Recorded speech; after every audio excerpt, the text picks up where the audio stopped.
Italian artist Stefano Cagol says his work highlights the possible danger of rivers running dry. This glacier, they're gone.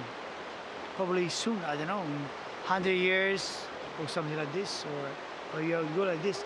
This is my reason that I want to have this sign with light in the middle of these two rivers. Ice, melting ice. Just this. For remember and thinking about.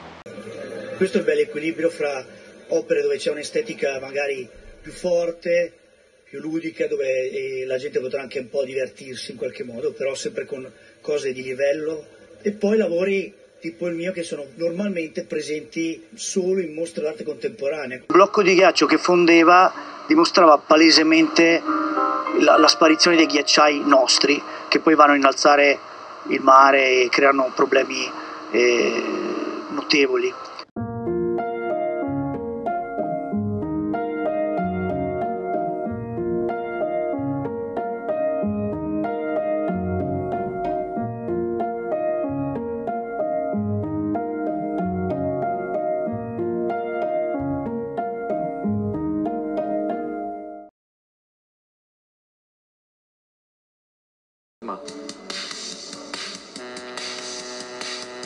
Wie ein Wasserstrahl führt die blaue Linie durch die ganze Stadt. Wer ihr folgt, kommt auch dahin, wo sich Isarco und Rienza treffen. Unübersehbar wartet hier die nächste Botschaft.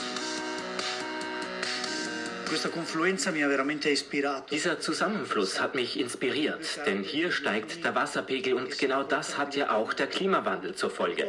Wir leben in einer Zeit des Umbruchs, ein Wandel passiert und genau dafür habe ich ein Signal gesetzt.